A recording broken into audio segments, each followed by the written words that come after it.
get to play in this game? There's a chance he could play, John. There is a chance he could get to play. He falls under the rules of being able to be eligible to play. Brooks? And in all your years of coaching, how is it different preparing for his 17th game? No different, Brooks. I mean, I didn't even realize, it was 17. It's been the same for me. It really has been any different. I know there's been the extra game, but I think too, having the one less preseason game kind of even it out a little bit, but I've treated it just like it's been a 16-game season, and it's felt that way, Brooks, for me. And, from whenever that first came out and your interactions with players and to now, how do you see them approaching it this week based on y'all's expectations before? Well, just winning the game, Brooks. I mean, they're looking at it as they want to end the year the right way, want to end it with a win. We've had 3 or 4 ball games where we've gone into the fourth quarter with chances to win and couldn't finish it. And last week was one of those. And hopefully this week we can finish it the right way. And if we do the right things, we'll get the results that we want. Aaron Wilson. Hey, good morning, David. Good morning. When you look at some of the progressions over this season, what are some areas that you see where you feel like you guys did make strides specifically? Well, again, it has not been consistent enough, Aaron. We have gotten better at some areas. We just haven't been consistent, We haven't been able to put together those back-to-back games of taking care of the football, of playing complementary football. And although I felt like the last 4 ball games that we've played, we've been closer than we've ever been, but we still have lacked that consistency that we need to be able to put together those back-to-back-to-back games where you're having a chance to win and go into the fourth quarter to win it. But we're getting better there, but we're not there yet. And I want to end the season understanding that this is what you have to do to be able to establish that. And that's what our goal is, ending it Sunday. Besides the COVID list question from Justin, do you expect anyone else to come back to practice from an injury or from anyone else that was sidelined today or later this week? No, we'll have most of our guys back. Justin really is the only one off the COVID that will have a chance to be back. All the other guys that were on COVID that played last week has played this week. Christy? David, with Derrick Henry looking like he's scheduled to come back to practice this week, maybe today, and I guess there's a possibility he could play on Sunday. Does that change anything for you guys, or is that a different challenge?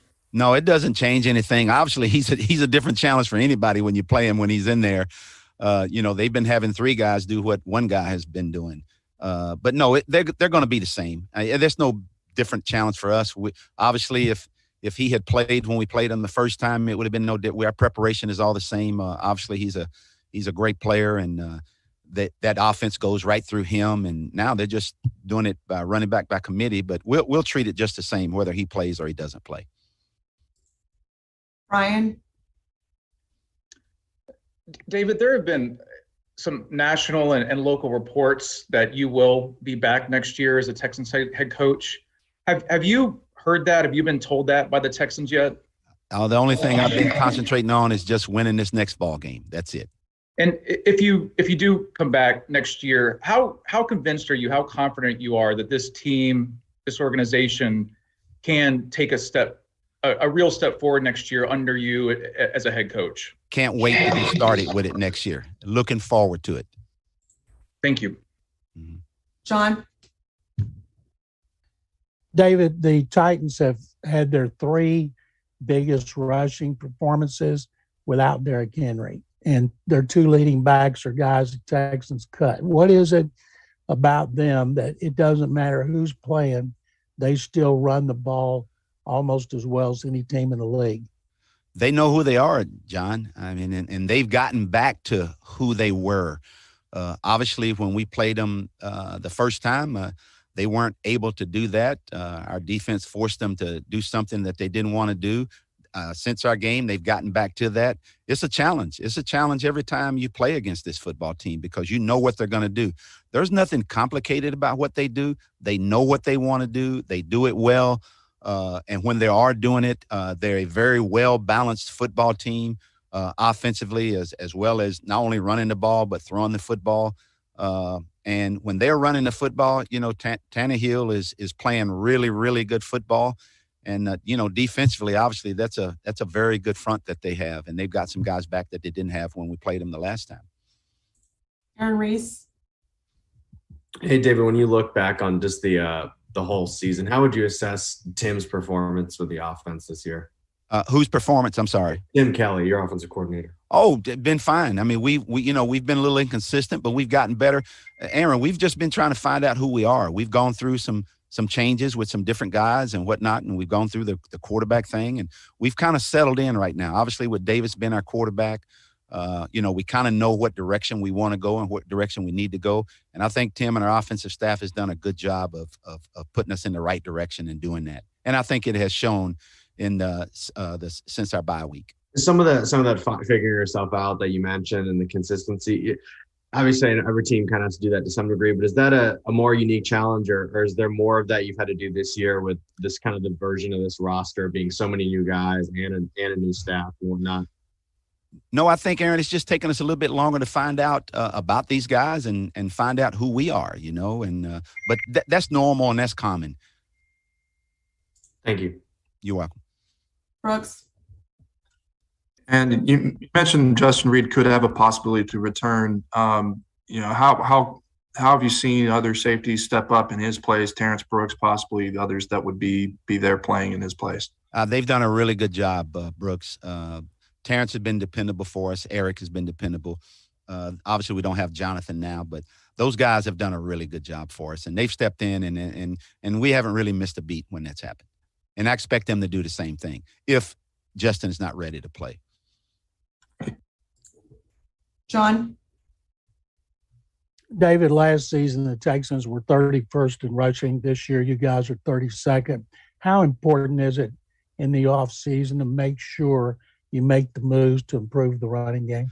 Well, we'll definitely do that, John, and that we obviously want to be better at that. We're going to be better at that, and that's one of the things that when the season is over during the off season, we're going to sit down as a staff and we'll go through and not only with just our staff with our scheme, but also with personnel wise as to what direction we needed to go and what we need to do to get it right, and we're going to get it right.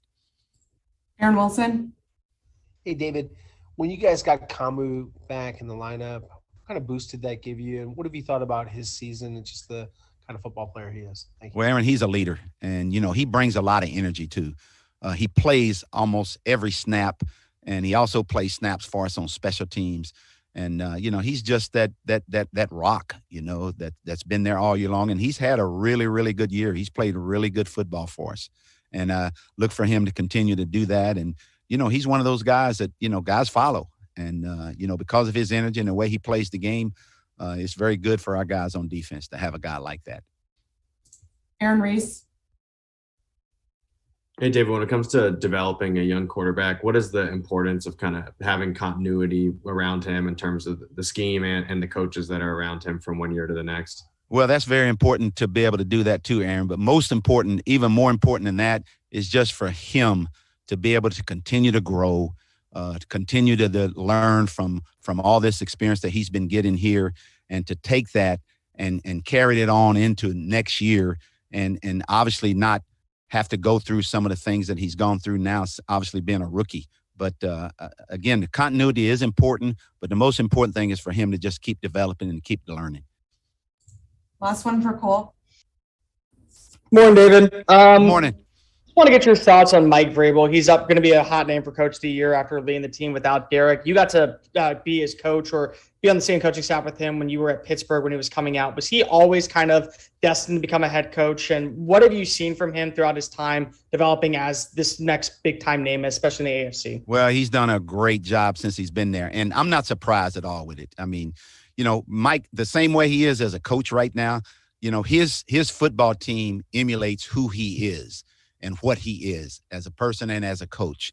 And, as a player, when I was coaching him there, he was the same way. And he's done a great job. He and John Robson's done a great job of developing a football team down there that fits who he is. And they're playing the kind of football that he wants to kind of play. And I'm not surprised at all. I'm happy for him. Other than not letting him get the number 1 seed this week, I wish him very well, and I got a lot of respect for him and that franchise and what they do. Thank you, Coach.